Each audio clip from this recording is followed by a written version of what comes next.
Hello, welcome to the SCTE's summer lecture. Again, we're online this time. We were hoping to be out driving around and using up some petrol, but unfortunately we're here and we're going to be online today. Thanks so much for joining us. At the moment, there's 19 attendees on here. There's 6 panelists, so we're already at 25, which is a pretty good number. It's great to see so many from different places. Looking at some of the names, I can see there's quite a few that I know and can see who they are and where they're from. So it's really good to see you here. We've got an amazing lineup today. I'm actually really looking forward to this one. So I'm going to be able to sit back and enjoy this. And I know the first one is going to be really good. So make sure you get all of your questions in. The next time we meet, hopefully will be the autumn lecture, the 7th of October at the National Motorcycle Museum in Birmingham. That's where we're really looking forward to seeing each other. It's been such a long time with everything that's been going on in the world. We hope October the 7th will be where we get to meet each other face to face after such a long hiatus. We haven't been wasting time at the SCTE. We've actually been looking at quite a few things. One of the newer things are these webinars. We're going to keep on doing these webinars as we go forward as well. All of the webinars are on our homepage. So jump on to the SCTE, have a look at our homepage. You'll also be able to see some of our even newer ideas, which Melissa has been amazingly putting together. Our podcast series is really getting there where we want it to be. We're also looking forward to getting live again and actually being able to meet you all, come out, talk and network. This is one of the things that's missing from here. I'd love to invite you all on stage and give you all the microphones so we could all talk to each other. I just don't think it will be the best thing for all of us. Right now, I have Mr. Harwood sitting in the wings preparing. He's getting his voice ready. So I think it's about time we gave James time to talk about all of these great speakers we're going to have today. I'll be back at the end of this. One of the things we are doing at the moment, we are recording. So please remember, you can see this again on our homepage. James, show your face. You see me? Hear me okay? See you okay, hear you okay. Nice to see you again, mate. Cool. So we're going to tell us what's going to happen in a minute. So I'm going to go into the wings. Cool. Thank you very much. Afternoon all. And just once again, a little bit gutted we're not doing this in person down in kind of Mercedes-Benz World as we were scheduled. But at the same time, we've got some great speakers lined up that rather than keep pushing this stuff back, made the call to bring this to you virtually. As Tony said, really excited about what we've got lined up. Bit of a mix on format for a little bit later on, and a couple of really interesting presentations, which I hope you'll agree. Before I ramp into the kind of action, so to speak, just a tiny little bit of housekeeping just for how the kind of event's going to run. So we've got 3 speakers lined up. We're going to hear from Mark from Liberty Global first. I'll do some proper introductions just before I kind of hand over to each. We're then going to hear from Craig from Sienna. And then finally, we're going to welcome Yvette from JC Ventures. Slightly different format for Yvette's, rather than a presentation kind of Q&A. It's going to be a fireside chat. And I'll kind of at the time welcome your questions on kind of what you want to know and what we can ask Yvette and kind of live on air. So duration of the day, we've kind of took into account, we don't want to be kind of sat behind. We've made sure we've programmed in a couple of comfort breaks kind of in between. So we'll shortly hear from the first speaker. We'll have a bit of a comfort break in between, then welcome the second. Rinse, repeat. We'll have another comfort break before we wrap things up with the third speaker.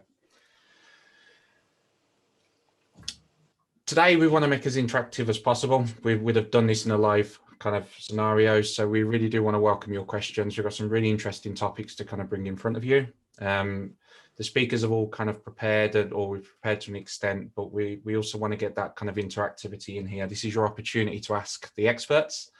you know, for insight questions and anything that kind of supports you with any of the topics that we do discuss. To do that, we're going to use kind of either or functionality within Zoom. Nice and easy ways just to use. Once I hand over to the speakers, what I'll be doing is monitoring the kind of chat and the Q&A function. Any questions that I see coming through, I'll be kind of getting ready. And after each presentation, we'll have a short Q&A session where I'll fire them questions at the speakers for you. So from a question point of view, drop them in the chat. If you address that towards panelists, there's a little drop down option. That will get it through to us, and I'll just queue them up ready to ask the speakers. The other option is there's a Q&A function built into Zoom. Exactly the same job. You can go onto there, submit your question. You get the option to kind of submit it anonymous if you need, or obviously drop your name on for a call out. And once again, what we'll do is we'll raise all of those kind of at the end of each presentation. So please do fire them in. I've had the privy of looking at a few of these presentations, so I've got a little bit of a list for mine, just some really interesting topics we're about to hear from. So I've got a few, so by all means, please contribute yours too, and we'll make sure we raise them at the end. So from a runtime point of view, just to kind of probably the burning question for everyone, there's a pretty important event happening at 8 o'clock this evening. We'll be done long before then. We're looking at roughly an hour per each speaker based on the presentation and some Q&A afterwards, and then a few breaks in between. We're hoping to have everything wrapped up absolutely no later than 6 p.m. But by all means, you know, use the comfort breaks, go re-energize, whatever, and please join us throughout. I think that's mainly all I need to do from a housekeeping point of view. So at this point, I am going to introduce our first speaker a little bit early, which means we can get some. I'll be handing in to Mark shortly, so bear with me for this one. This is the part I do need to read off a piece of paper. It's a fairly in-depth bio, so I'll do this for you, Mark. So first speaker, we're going to hear from Mark Burns, Liberty Global. So Mark Burns, BSc Honours, PhD, studied electronic engineering at the University of Wales, Bangor, graduating in 1988. He gained a doctorate in fibre optic communications, carrying out research into noise in advanced avalanche photo detectors in 1993, sponsored by British Telecom Research Laboratories. He joined the CATV engineering group at Telewest Communications in 1994, where he was responsible for the cable phone system in the UK. In 1997, Mark joined a new industry forum to promote the adoption of cable broadband technologies, playing a key technical role in demonstrating the potential of high-speed data systems to government and education agencies. In 1999, he moved to Cable and Wireless Communications, supporting the launch of the first interactive DTV services and DOCSIS cable modem rollout in the UK. He was a member of the DOCSIS certification board and was heavily involved in the development of the DOCSIS 3.0 standards.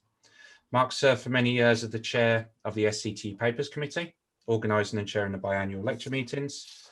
And up until 2017, he worked as a HFC architect in Virgin Media's Chief Architecture Office, where he continued to focus on HFC network evolution and supporting DOCSIS broadband deployments.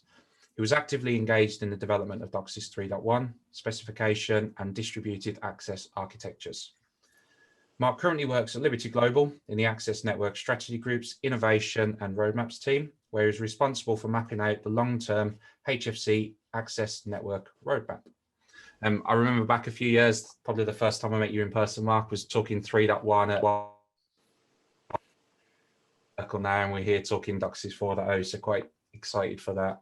So I'm going to hand over to Mark now. He's going to take us through a roadmap to DOCSIS 4.0. Ready, Mark? Yeah, can you hear me? I can hear you indeed. I'm just trying to start my video. Apologies. It says you cannot start the video. Oh, here we go. Start my video. Is that okay?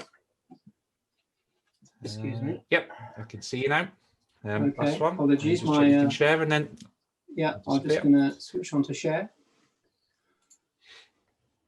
Okay. Hopefully you'll be able to see my screen in just a sec. Yep. Give you. Yeah. Okay. There we go. Thanks very much for the introduction. Perfect. Right. Over to you. Okay, so thank you for inviting me. Today I'll be presenting on what comes next after DOCSIS 3.1. I'm going to be focusing in particular on the 4.1 extended spectrum DOCSIS option and the development requirements and challenges from an operator perspective. So I'll be looking at the technology development over a 5-year time horizon. So here's a quick outline of what I'll be covering today. So starting with the two types of DOCSIS 4.0 spec, FDX and ESD, or extended spectrum DOCSIS. I'll be looking at the extended spectrum DOCSIS bandwidth options and the associated capacity.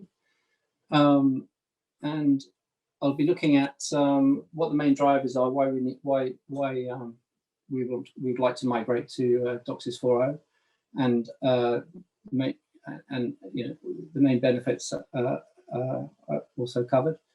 I'll then spend the remainder of the time looking at how we get there, so the extended spectrum DOCSIS equipment, and I picked some deployment challenges associated with that, and then I'll look at some of the important innovations, developments and enhancements that will be necessary in order to deliver 4.0 successfully.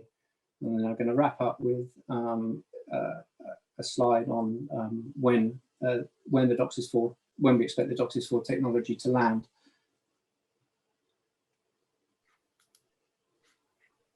So here we see a simple comparison of the two DOCSIS 4.0 modes of operation. We have full duplex DOCSIS, or FDX for short, on the left, and extended spectrum DOCSIS, or ESD, on the right.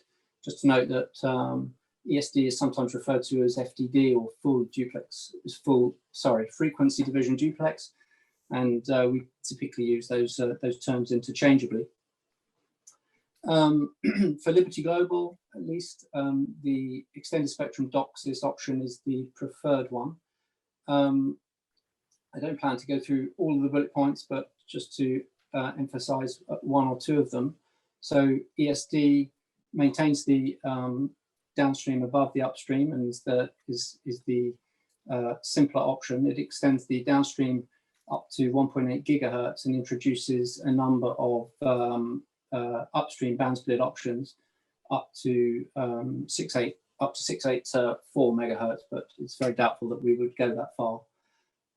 And the key is that it works naturally in an N+X plant. So whereas with the FDX option, whilst you maintain your plant at 1218 megahertz, to do that requires the simultaneous transmission of upstream and downstream signals in a part of the bandwidth. And to achieve that, you need more complexity. You need echo cancellation technology in the node. And the original assumption is that you cannot have any actives or amplifiers between the node and the cable modem. And so it requires a significant network upgrade to get to that N+0. Further, FDX can only support approximately 10 gigabit of capacity, not product, whereas the ESD option on the right here, you can see that it can support the full, what we often refer to as a true 10 gig product offering, and symmetrical product offerings are also available. So we've been studying these two technologies for years, and and for us, the preferable option, as I said, is for extended spectrum DOCSIS. And whilst the silicon vendors are working on silicon solutions for both options, in general, the industry is generally split between those. The majority of MSOs are, at this stage anyway, favouring the option on the right, extended spectrum DOCSIS. So I'll be focusing on that today and talking you through that in a bit more detail.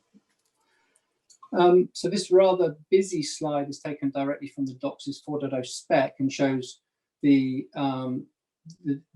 different FDD bandwidth options, starting at the top with the sort of a legacy mode, a 3.1 high split mode, and then moving on to the 4.0 modes, and these are defined essentially by the different what we term ultra high split. So here we have a 300 megahertz ultra high split, 396, 492, all the way up to 684.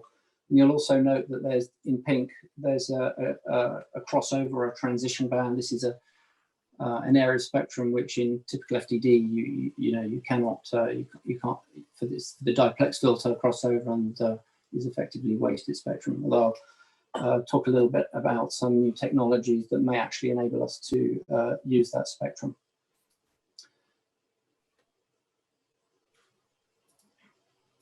Sorry, just trying to change slides here. Apologies.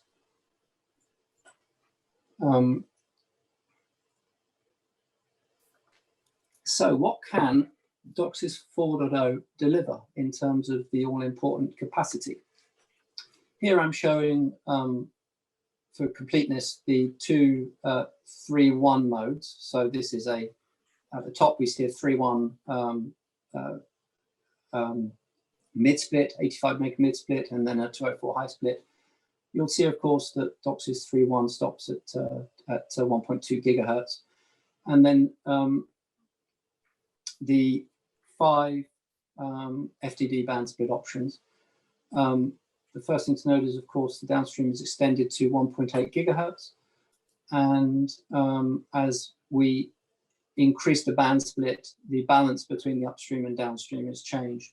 I've added the upstream OFDM A block sizes here and the downstream OFDM block sizes here. So you can see that you have various combinations of downstream, sorry, I beg your pardon, upstream in blue and downstream available. And you will select the band split depending on what product you're offering. So on the right, I'm showing the provisioned speed, not the serving group capacity, but the provision speed to a customer that can be achieved with these various options. So for this, as many operators are interested in delivering a 10 gigabit service, and so this option here is a strong candidate, as it gives us some headroom in order to achieve that. But there are options available if you wanted to deliver a more symmetrical service, and certainly going up to 684, you can achieve as high as about 4.5 gigabit per second. Just a word on the assumptions here, because those are very important and will, mileage will vary depending on what assumptions you take here. So for these particular figures I'm showing on the right, I've assumed 4K QAM uniform downstream and 1K QAM uniform upstream, and the figures are taken after all the PHY and MAC overheads. And I've also assumed full OFDMA and OFDM and OFDMA allocation. So in this case, just to show off what the 4.1 technology can deliver down the road when we've got rid of our 3.0 legacy modems. The PHY overheads, as I said, can vary quite significantly and depend on the configuration by as much as 16 to 25%, and starting with about 20% PHY overhead. So taking the raw spectral efficiency figure from the modulation, 20% is a pretty good estimate. We've tested these figures on our 3.1 CMTSs and modems under lab conditions, and the figures correlate very nicely with the theoretical figures that we've used from the model I've used here. And so okay, so next slide. In terms of the key drivers, clearly the top one is speed leadership. we need the ability to deliver a true 10 gigabit product, or top tier of service, as we sometimes refer to it. And apologies. And we also need to maintain a competitive position against the telco incumbents and new FTTH players who are, aggressively entering the market, particularly throughout Europe. And as I've indicated, from those capacity figures, 4.0 gives a significant improvement in the access network capacity, and that has the effect of slowing down very costly node splits into the future. And of course, 4.0 is a major step across the cable industry in terms of delivering the what Cable Labs refer to as their target 10G product. So here I've just listed some of the other key benefits associated with 4.0. The first is really DAA, or Distributed Access Architecture. It's a term I'm sure many of you will have heard of. So this is where you replace the fiber node with a remote PHY node or remote MAC PHY node, and that effectively gets rid of your old analog optics with replacing them with digital optics or gigabit Ethernet. And of course, the key reason for that is that analog optics won't be able to support 1.8 gig in the downstream, at least not economically, and not 684 megahertz upstream, again, not economically. So it's the perfect jumping off point to a DAA architecture. The second one is the 5G, to support 5G backhaul. There's a lot of fixed mobile convergence happening throughout Europe, and 4.0 provides greater symmetrical capacity to support that. There are a number of security enhancements also which are packaged into 4.0, and I don't intend to go into detail on those, but that's quite a significant part of the spec. But here I'll be focusing on the more RF HFC related topics. Again, it extends the HFC lifespan of our coaxial networks, and should take us well into the late 2030s, just in time for my retirement, I expect. And finally, this is not strictly associated with 4.0, but both 4.0 and 3.1 are based on the same improved PHY, which is to say, the introduction of OFDM and a more powerful FEC in the form of LDPC, which is more spectrally efficient. So that has brings with it many benefits. So how do we get there? What are the prerequisites? Well, firstly, we need new passives and actives. So manufacturers are such as Corvo and ADI are busy developing the 1.8 gigahertz hybrids and amplifiers needed to deliver the full downstream spectrum. There's some interesting developments taking place at the moment amongst the OEMs in terms of new distributed gain or booster amplifier architectures, and I'll speak a little bit more about those later. Of course, the DAA nodes and SIN have to be upgraded to support the increased number of downstream and upstream OFDM and OFDMA blocks, and because 4.0 is of course backward compatible, so there's built-in support, obviously both in the DAA nodes and in the CPE for legacy 3.0 channels and SC-QAMs. In terms of the CPE, so the 4.0 modem, it's envisaged that will be a home gateway, and it'll of course need faster network interface and better Wi-Fi. At the moment, we're looking at two options depending on the kind of products that we'd like to deliver. So and there's the silicon availability, so 5x7 or 8x7, depending on which way that decision gets made.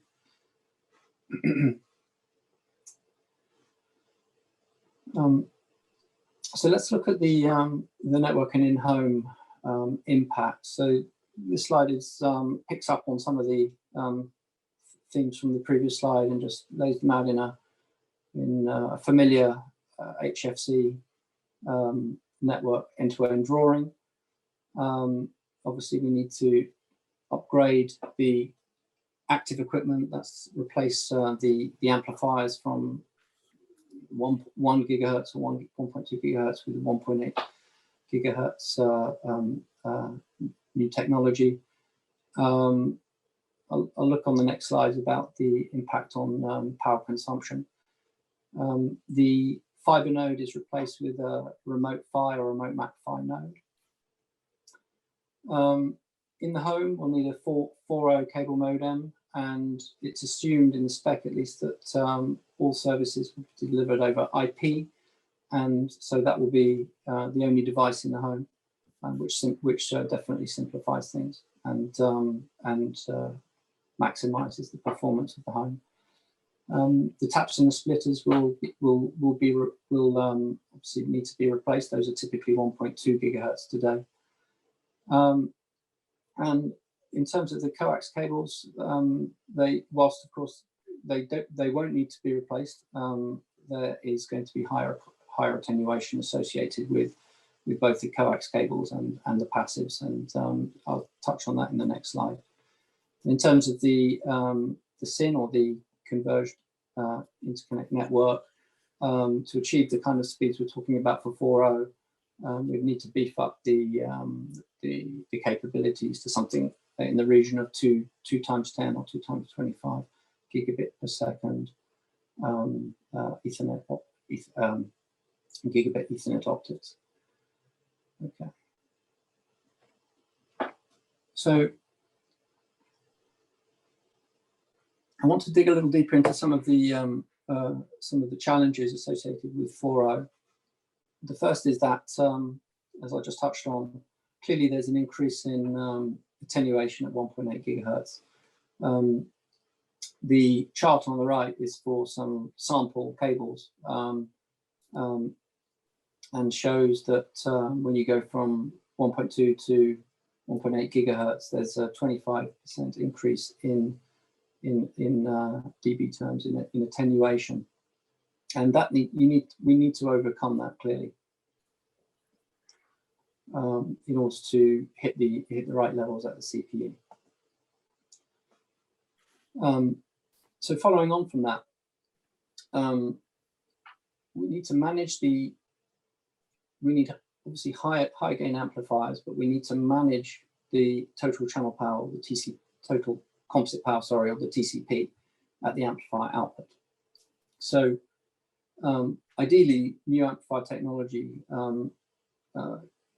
must deliver approximately 10 dB higher TCP. However, that would have a significant knock-on effect in terms of power consumption and obviously heat dissipation. And the technology is not currently available. So we're working with vendors on several approaches, and these largely depend on the kind of underlying architecture of the network, of the network. So the first is a unity gain amplifier, sometimes referred to as distributed gain amplifiers, and really lends itself more to short cables, so distributed tap architectures. And the second is where we just use higher gain amplifiers, so not quite the maximum 10 dB total composite power that we want due to the power consumption, but sufficient to give us good end-of-line performance. And that technology could be used in combination with booster amplifiers. Here's an example of what that might look like in a distributed tap architecture. So we can see that in order to achieve the end-of-line performance, we need more amplifiers to be inserted into the network, and in some cases that will require cables to be cut, particularly with the second example I've given you here.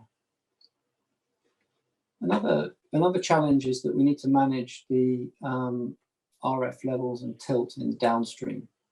So if we apply a constant tilt, then we simply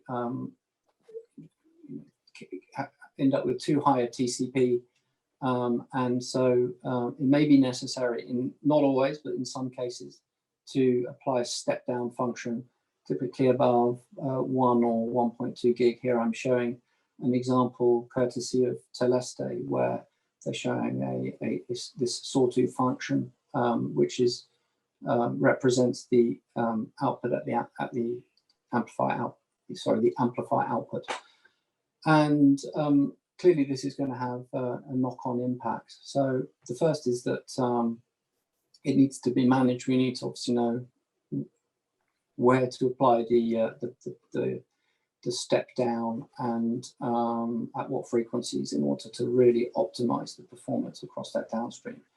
But you're going to clearly end up with reduced levels at the cable modem, and because of that, the profile, the modulation that you can achieve will be reduced. So you'll need to profile the modulation, and that will whilst that will reduce the maximum capacity with respect to the figures that I showed you earlier. The figures that we've calculated with the OEMs indicate that it should still be possible to achieve 10 gigabit per second. So in this example, we could achieve, for example, 4K QAM up to 1 gigahertz, maybe 1K QAM up to 1.6, and then in the final OFDM block, you'd achieve maybe 512 QAM. So you're stepping down, you're losing spectral efficiency, but nonetheless, you're able to achieve the goal, which is our 10 gigabit. Another couple of quick points, obviously, in terms of migration and implementation, you want to maintain the levels to avoid CPE issues. So you need to sort of ensure that the levels at 1 gig or 1.2 gig, depending on what network you're currently running, are consistent with today's levels.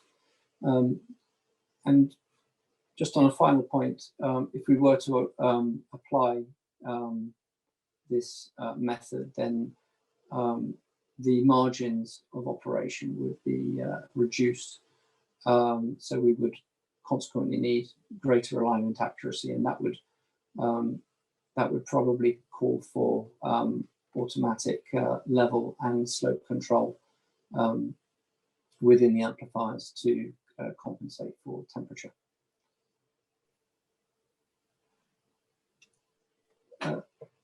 Similarly, with the upstream,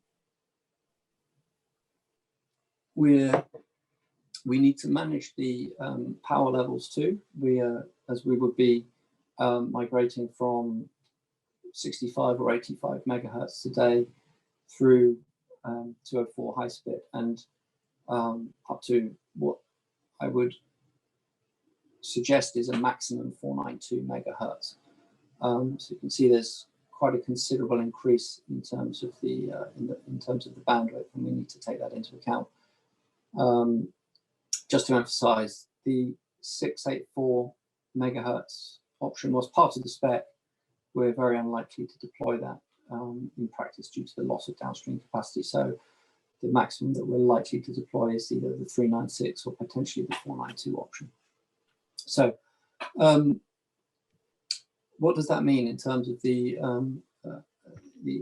increased bandwidth? Well, again, similar to the downstream, would require higher gain return path amplifiers, so improved hybrids.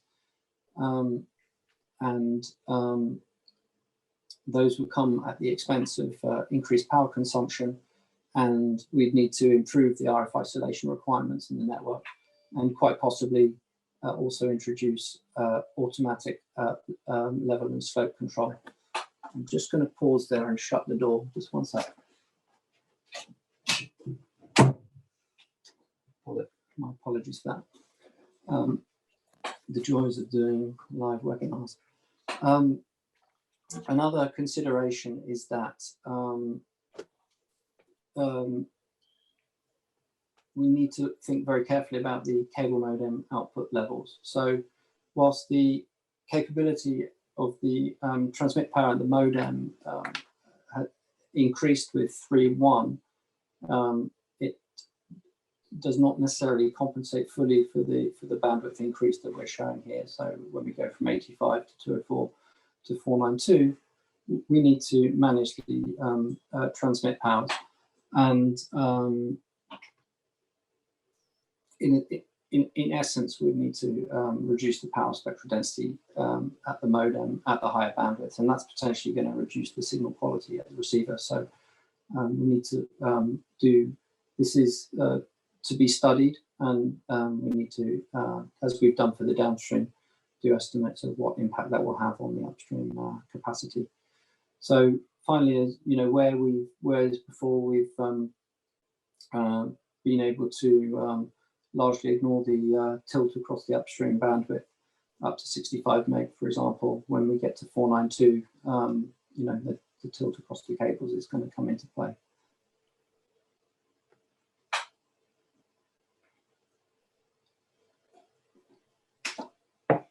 The next challenge I've picked out is a phenomena called neighbor interference.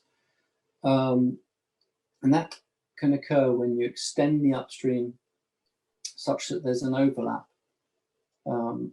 with the downstream tuner band range. So currently we're exploring 3.1 mid-split and high-split scenarios.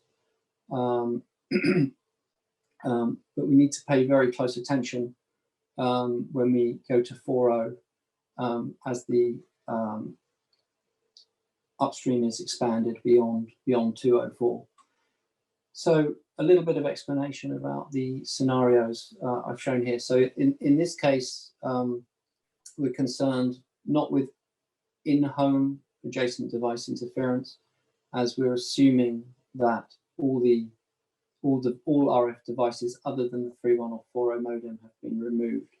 We're interested in what we call neighbor interference. So that's typically where you go from where the upstream signals from this first house go through the isolation part of the distribution tap and can end up interfering with your neighbor's CPU. So that's either their set-top box, in which case you could end up with picture freezing, or with interfering with their 3.0 modem, in which case you could end up with loss of data or interference on the data. So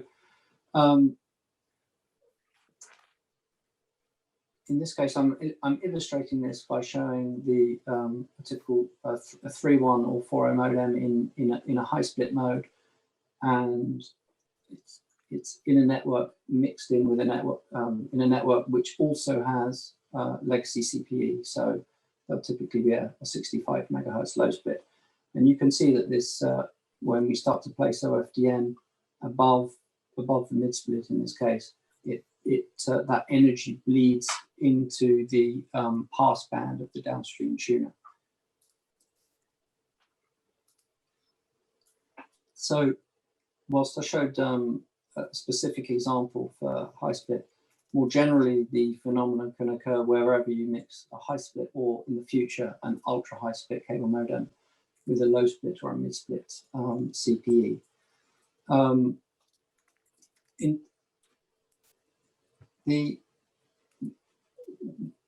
In terms of the, I think I mentioned this before, but in 4.0 there's a prerequisite that with certainly a strong expectation that all other RF CPE is removed from the home, so all the set-top box, all legacy cable modems for sure, but also set-top boxes, such that your home just has one 4.0 modem and is a full IP home. Everything beyond that is via Ethernet or Wi-Fi to an IP set-top box. And in that instance, in that instance, you do not end up with a problem, at least not in the in-home problem. So that's very important to understand. Okay. For the neighborhood interference, I mean, in terms of the mitigation, we need to ensure that we achieve very, very good port-to-port tap isolation. Now, that should not be an issue in most typical cases. What we're looking at here is corner cases where the isolation is not as good as expected, or the return loss in the network is such that the isolation has broken down. So in some cases, we may need to recommend the application of inline filters. Some other things that we can do in terms of increasing the protection on the adjacent or neighboring CPE would be to look at switchable diplex filters, such that as you move the band split up, in this case 204 and subsequent, you actually have a switchable diplex filter on the CPE, such that also switches up, and that indeed has already been introduced in Liberty Global in the V6 box. Other things that can be done are to be, looking at those filters, is to increase the filter rejection performance. Again, it may be necessary to introduce inline filters in hopefully limited numbers of cases. And another possible measure that can be taken would be to look at the front-end design of those devices. So the way that in particular, the way the AGC, or the automatic gain control, responds, and the loading performance on the LNA, and indeed how the ADC, or analog to digital converter, react. So we've been studying this for some time, this effect for some time, as I said, in mid-split systems, working in close collaboration with Cable Labs, and it seems that one of the dominant factors that causes the interference effect, is where the very bursty OFDMA signal. First of all, the OFDMA signal has a much higher peak to average than a SCQAM or ATDMA, so that doesn't help. The second thing is it can be very bursty in nature, and essentially that under the wrong conditions, I should say, that can enable that upstream signal to overwhelm the AGC circuits on the adjacent CPE. Okay, I think I've covered that. Okay, so in terms of preparing for DOCSIS 4 introduction, I've picked out just a few key areas to show the direction of travel to hopefully reach a successful 4.0 deployment. The first is DAA. So again, that's a prerequisite for DOCSIS 4.0. It's not a prerequisite for 3.1, but definitely for 4.0, due to the limitations of the analog transmission at 1.8 gigahertz across the fiber. And whilst we're deploying a number of RFI nodes today, we're seeing a strong trend towards FMA-based ARM-MAC-PHY in the future. So that's a flexible MAC architecture, the introduction of a remote MAC-PHY, where you place not just a modulator and demodulator in the node, but all of the MAC processing elements for downstream and upstream out into the node. And that's the corresponding Cable Lab specifications referred to as the flexible MAC architecture, that essentially enables interoperability. So there's new silicon coming for that, which addresses both the MAC and the PHY. And in terms of how we achieve that also comes along with the migration to network virtualized function systems, and to achieve the kind of scaling up that would be required to deploy nodes, DAA nodes in their tens of thousands, we would need to introduce sophisticated orchestration and automation. The second technology I've picked out, I mentioned it briefly earlier, is this referred to as distributed gain amplifier technology.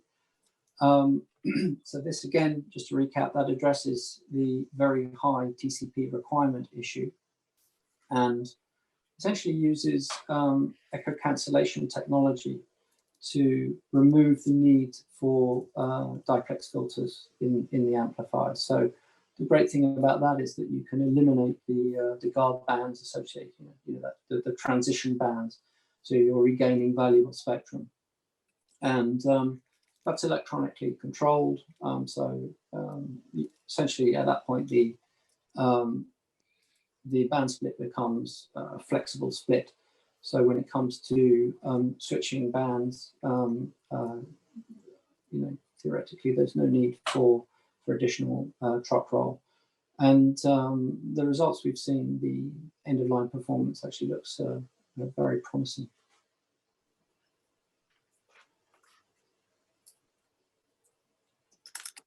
How are we doing for time, James? On your mute button.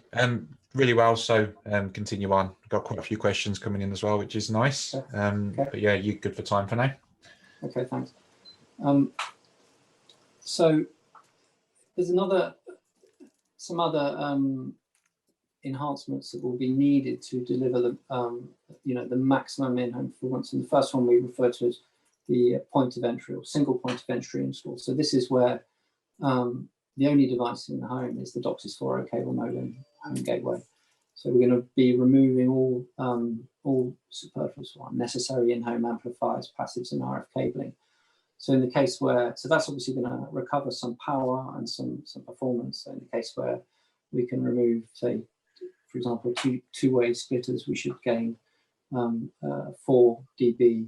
We should get a 4 dB improvement in level, and that should translate through into end-of-line performance, maybe as much as 1 bit per hertz, as it will. And of course, as I've just explained, by removing all other RF devices in the home, you're eliminating in-home or adjacent device interference effects, which is very important. Another key initiative that's actually been taking place for quite a few years now and will continue to accelerate and should continue to accelerate with 3.1 and 4.0 is spectrum repurposing. So that's basically where we're moving DVB-C, DTV channels over DVB-C, and in order to increase the DOCSIS bandwidth capacity. Actually, it goes without saying that also includes removing or switching off analog, since that's not necessarily a prerequisite, but a very strong recommendation in terms of moving to DAA. Otherwise, there's obviously a need to implement a costly RF overlay system, which we really want to avoid. But it also includes some other initiatives, such as moving standard definition channels over to high definition TV and stop broadcasting on both, thus saving saving valuable slots within the spectrum, as well as some initiatives looking at more efficient DVB-C encoding. The other one, which is important and has already started, is we refer to as long tail IP migration. So this is where we start by analyzing the TV usage on the least used channels within our lineup, and we move those channels off DVB-C and onto IP or DOCSIS. So we will be working through those until eventually at some point in the probably a good few years from now, will just be running an all IP TV service. And of course, to support that, we need an all IP set-top box, and we indeed have that. Liberty Global have launched a very small Apollo box with no RF interfaces, just Ethernet and Wi-Fi, and that can be fed from the DOCSIS 3 or 3.1 or 4.0 modem. Final slide on the innovations and developments and enhancements. This one's really all three, and oh, hi there. I rang and left I emailed earlier on about my son Harvey. I just wanted to let you know that he's been picked up by someone else today, but I didn't get a confirmation, so I just want to make sure it's reached us. Hold on. Where was I? Continue. Okay, so here we're looking at the development of automated solutions to help manage the downstream and upstream modulation profiles. Cable Labs have already developed a prototype referred to as PMA, or I think it's Profile Management Application, and this essentially gathers the data from the well, either the CMTS or, in the case of DOCSIS 4, the DAA node, and does the analysis, and it essentially works out. It puts assigns the cable modems to profiles. So to recap, with OFDM and OFDMA, modulation can be optimized on a sub-carrier basis, and is no longer uniform across all modems. So we have a lot more flexibility. But we need to, in order to really get the most out of the network, we need to put back-end systems in place to manage that. And so that's what this PMA is all about. So we're optimizing the throughput, but at the same time protecting the network from any signs of degradation. So always applying the right modulation for the underlying conditions. And sorry, apologies. But as well as assigning dynamic modulation changes, it may also be possible to tailor the other OFDM or OFDMA settings, such as cyclic prefix and pilot patterns. Those are the two main contributors to the PHY overhead. So if you remember, I mentioned earlier, the PHY overhead can vary as much as 25%, worst case, down to 16%. So, and by tailoring the cyclic prefix, according to the underlying conditions, in this case, the amount of micro reflections in the network, or the pilot patterns, according to the underlying noise conditions in the network, it may be possible to really boost the capacity and get you as close as possible, or close beyond the 10 gigabit per second, I should say.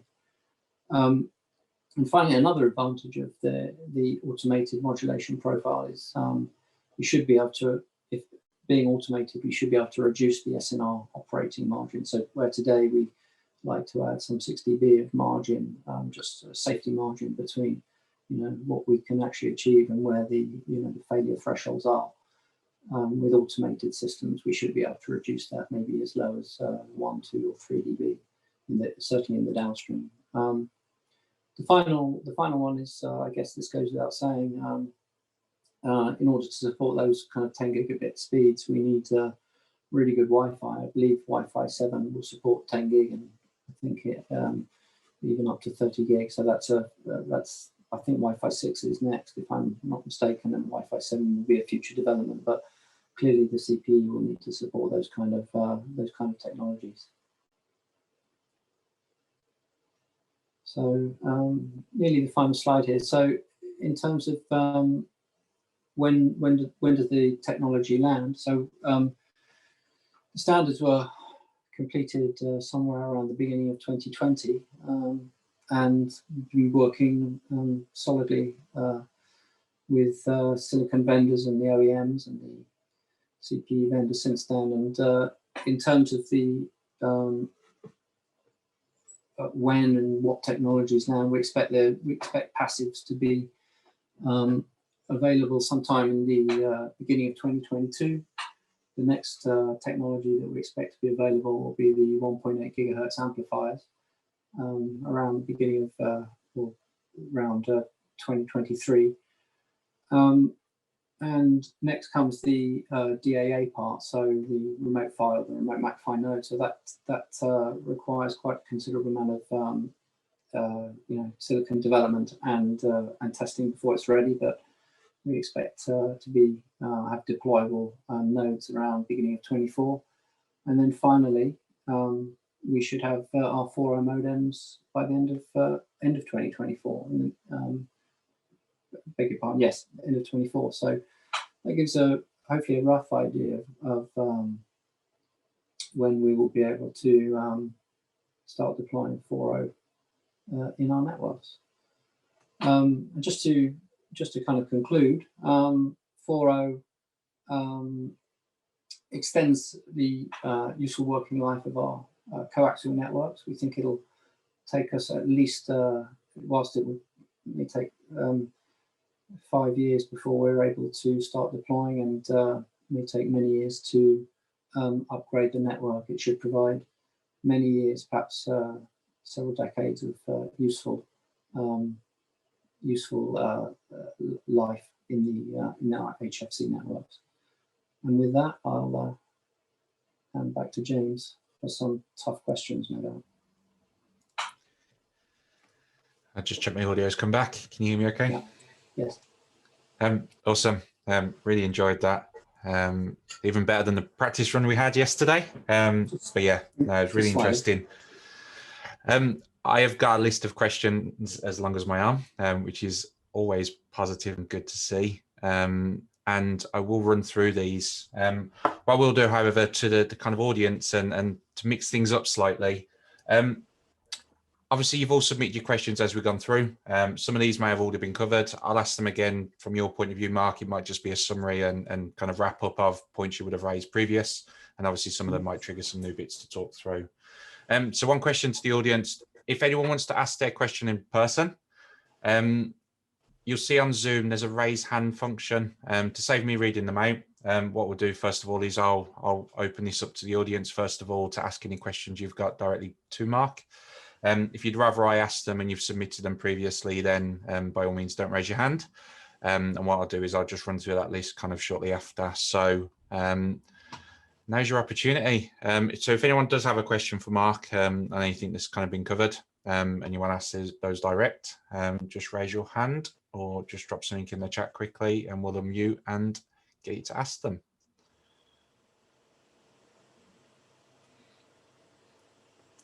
I'm scrambling for the raise hand button on that.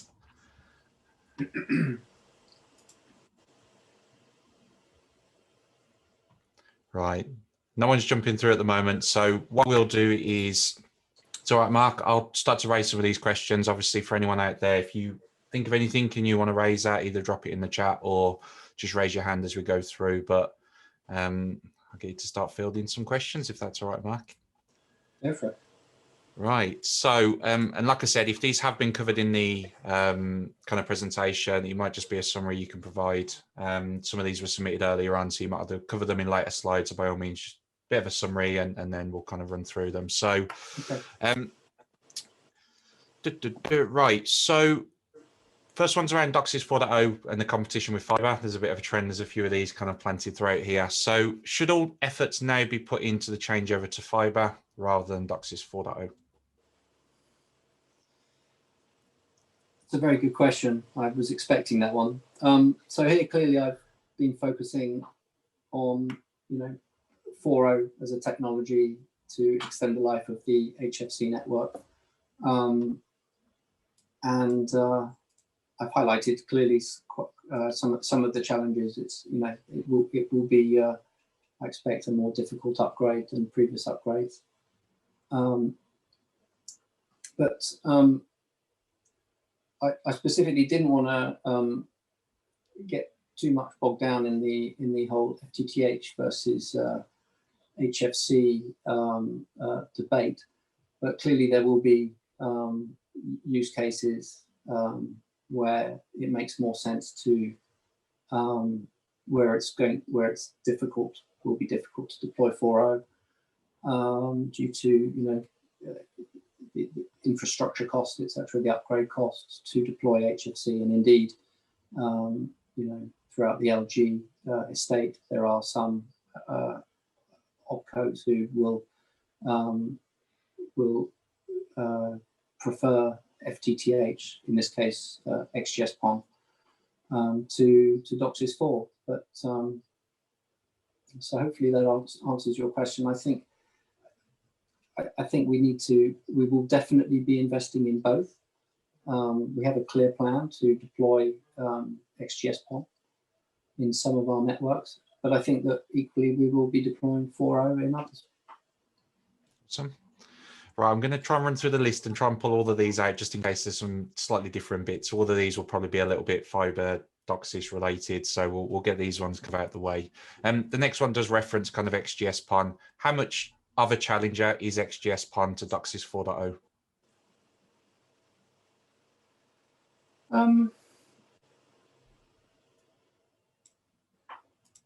I'm not the it's not something I've studied in particular on the XGS-PON, but we need to be very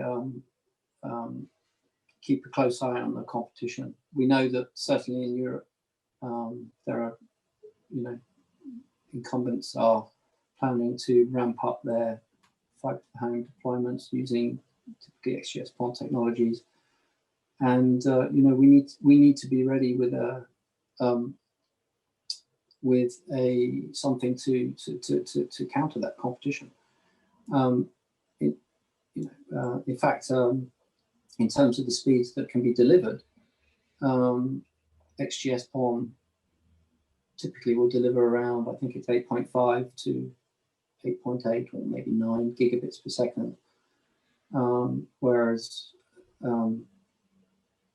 the 4.0 technology deployed in the right way could potentially deliver more than that. So one of the things we'll do to fend off the FTTH competition is to deliver a true 10 gigabit product as opposed to a kind of a 10 gig capacity with a lower product, because of course you always need a little bit of headroom. Cool, awesome. And actually, I've just gone through. They were the only real XGS-PON fiber competitor ones. So some have a slightly different flavor. So I'll just kind of run through a few. Got a question around one of the Y drivers, which you kind of covered off earlier on. So this one might be a summary, but how much of a driver is the likes of 5G and mobile backhaul to the kind of upgrade to DOCSIS 4.0?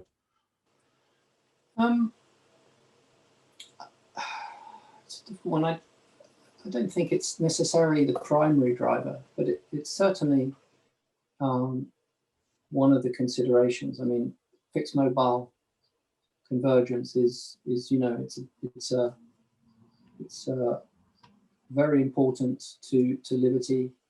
Many of our operations are heading that way. Virgin O2 being the most recent example, and so deploying a technology in our networks that and the 5G networks, they're all very well, but they require significant infrastructure compared to the previous technologies. You need really much denser radios every, I think it's every 300 meters, and the range is some 300 meters. So if you're going to get the full capability out of your 5G, you need radios absolutely everywhere. So and that's going to generate a lot of traffic. So I think that DOCSIS, particularly DOCSIS 4, is a technology that could be used in conjunction with 5G from an LG operator point of view to help support that. Awesome, thank you. Right, running through. So from a roadmap perspective, this one's kind of focused on that part of what you covered off. In practice, how how to upgrade the network to 4.0 and still provide existing and ongoing services. Are there any practical experiences or plans that you've kind of looked at for that? Apologies. Well, we've been upgrading our networks now for, probably the best part of 10 years, I'd say. Certainly 8 years to get to 1.2 gig in many of our networks. So, we do have that experience.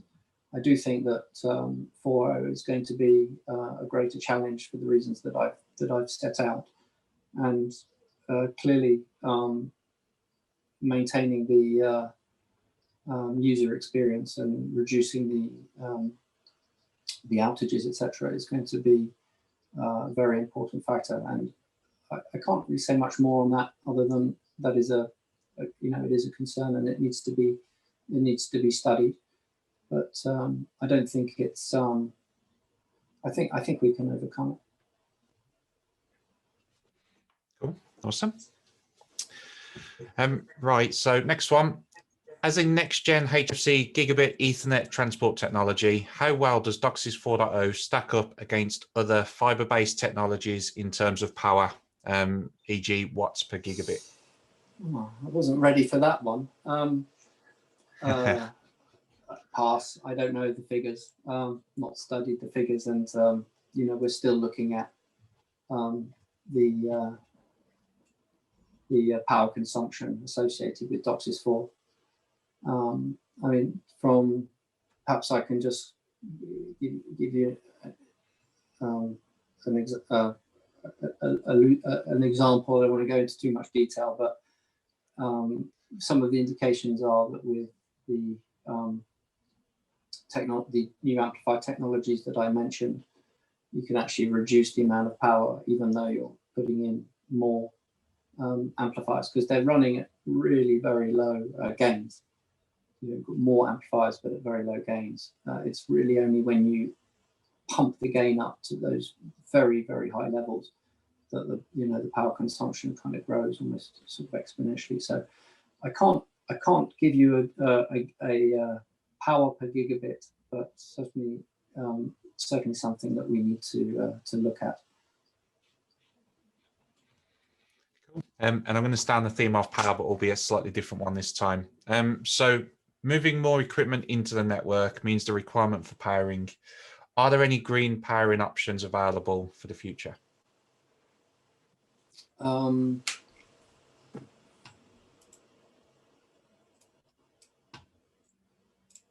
know. Sorry. Pass. Can't think of any. I'm sure there are. Cool. Got some really interesting questions, so we'll run through them and keep going through. But yeah, if they are catching you off guard, by all means, we can always look into them kind of afterwards as well. So next one, this will require new set-top boxes and equipment in the field and the home. Why not go to fiber, as there is a CapEx consideration here that could kind of otherwise be used better on fiber? Well, again, it's FTTH XGS-PON is obviously the key challenger, and it is an alternative technology. I'm not here necessarily to say we should do this or we should do that. I'm just presenting, an alternative option to FTTH, and one which extends the life of our HFC networks. So I think, as I've said before, in some cases, I think we will deploy XGS-PON, and in other cases, in other networks, they may lend themselves to doing DOCSIS 4. I mean, I think I'm right in saying this, that one of the key differentiators or key decision drivers is the amount of duct in the network. So in the UK and Virgin, we're fortunate enough, I suppose, to have ducted pretty much the entire network. Some other countries put the cables up on poles or across the front of the houses, but throughout Europe, it's actually quite common to bury the cables. so either in the sand or in concrete. So those are the factors that are going to determine, you know, whether or not you can dig up the streets and pull fibre in, or, you know, simply by putting different technology, amplifiers, etc., DAA nodes, you're able to extend the useful life of the network using the existing coax. I think that's basically what this boils down to. Awesome. Right, hopefully a simpler one, a little bit one. So, do you see Cable Labs looking at the next DOCSIS after 4.0? Is there anything in the pipeline? Careful what I say. I think we've got enough on our plate for now. I think possible enhancements in the future could be even more advanced PHY techniques, modulation techniques, perhaps borrowed from other technologies, which have, you know, vastly improved spectral efficiency. That would require, you know, new DAA nodes. It would require new modems, etc., and it would come at a price, of course. Potentially expanding beyond 1.8 gigahertz. I can't remember precisely whether 3 gigahertz is, you know, it's in the spec. I think it's referred to in the spec, but there's talk of, for example, when we upgrade our taps, we could upgrade them to a 3 gigahertz enclosure and plonk in 1.8 gigahertz, you know, components, and then with a view to later on going to 3. There is some talk of going beyond 3 gigahertz even, you know, the speeds of 100 gigabits per second have been talked about, but I think 4.0 has got you know, will take us a very long way before we need to consider a 4.1 or a 5.0. I'm going to stay on the topic of spectrum a little bit. There's a few around that. I'm just going to kind of fire at you. A couple of screening questions, so I'm sure you can hazard a guess where these might have come from. So do you foresee a need for any improvements to screening specifications to support spectrum usage up to 1.8 gigahertz? And will existing cable and connectors be suitable? Right. I can't answer that one, honestly. I know we're looking at it. I know we're looking at both the screening. That's one of the first things we're doing in our 4.0 working group internally. And we're also exploring something I didn't mention, I should perhaps have mentioned, is a key question as to whether or not the existing connectors are going to be, you know, good to 1.8 gig. We're looking at that. We're looking at that. At the moment, we don't think so, but you know, it's possible that 4.0 could come with an upgrade to the connectors. But for now, the answer is no. Cool. So staying on the spectrum for a second, and once again, another screening. With frequencies going higher, will there be a need to do screening past that, maybe up to 3 gigahertz? Well, sorry, will there be a need to? Sorry. With frequencies going higher, will there be a need for screening up to 3 gigahertz? I guess that's going to be a cost-benefit analysis on, you know, what the impact of that would be. It's very difficult for me to say. If we're having to do upgrades and that comes at no extra costs compared to say 1.8, then yeah, probably. But no, it's hard to. You're giving me a lot of hard questions here, James. Thank you. That's fine. That's fine. Not too many left, and we'll change kind of stance a little bit now. Hopefully, I'll try and find you an easier one now, or a nicer one to answer, should we say? So, question around the silicon. So, all of this equipment in the network, cable modems, and such will require new silicon to get this working.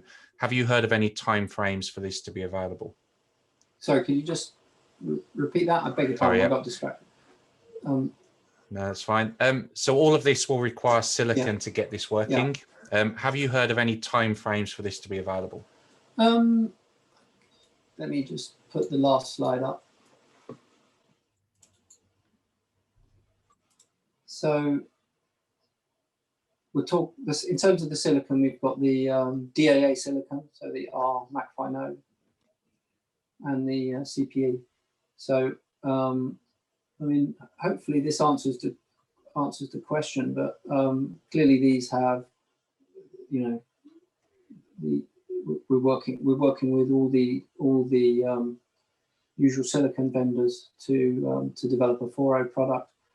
And these things, you know, these things do take time. This time here does reflect the time at which we think the product should be, you know, ready to be deployed. And that's going to, you know, and includes test development and testing cycles, etc. So does that answer your question? I believe so. It was submitted, so I hope that did answer. So that should be fine. Right, 2 final questions, and they are a little bit around CPE now, so that's not too bad. So will we keep supporting Wi-Fi in the cable modem? Isn't this already obsolete when it finally hits the market?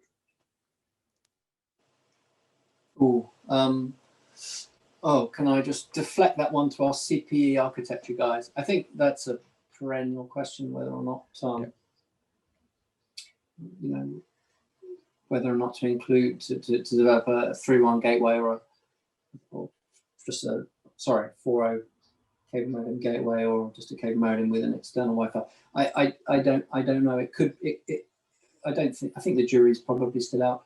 It could be that when we reach the kind of speeds that we're talking about here, it makes more sense to split the two and have separate, you know, very, very advanced Wi-Fi technology. I don't know. It's not. Apologies. It's not my field. We have an entire group of people working on that one. Cool. Right. Absolute final question. And then I will let you go. You've been an absolute champion with these. You've filled in a lot of questions, so I apologize. So this one's a little bit off DOCSIS 4, but around the move to all IP to kind of support that move. Do you see the spectrum repurposing as the biggest driver for moving to all IP set-top boxes? Or are there other driving factors to get to that kind of IP box?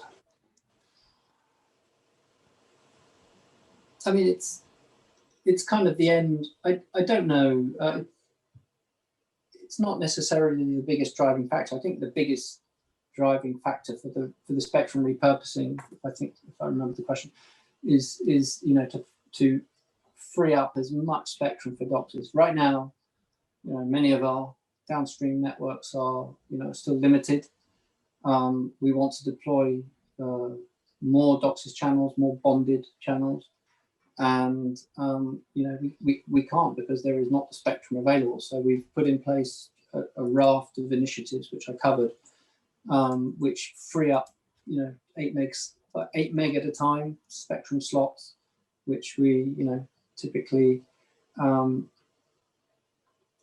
take from the DVB-C, DTV side and hand off to the DOCSIS side. But I think there will always be, for many years at least, not always, but for many years, we will have you know, traditional DVB-C set-top boxes out there. There's no question. You know, there are millions and millions of them in the network. They're not going to be disappearing overnight. The trend is definitely towards an IP set-top box. We're doing that in many countries now with the Apollo box. And, you know, there are many advantages of that. I mean, it's a very small, economical box. Very, you know, very slick for those that have seen it. Should have put a slide up showing it, but apologies for that. And, you know, that is the general direction of travel. And if we want to absolutely max out the cable network, then clearly that you know, that's the direction we need to go. Awesome. Thank you very much, and thank you for fielding all those questions. Okay. A few tricky ones in there. Really good presentation, and hopefully everyone that kind of seen that, and hopefully your questions are asked or raised. Obviously anything else, please submit and we can get those to Mark kind of post. But yeah, just thank you very much, Mark. Thank you. For everyone else, we can have a short comfort break now. Just obviously the whole lifestyle around sitting on a WebEx all afternoon isn't the best fun most of the time. So we're going to take 10 minutes just for a comfort break. Go refill your drinks, quick little break, whatever you need to do. Check your emails quickly, whatever that it looks like. So we'll take 10 minutes, and if you can all kind of rejoin or you stay logged in by all means, but we'll be resuming at 12:30. I'll catch you all in a sec.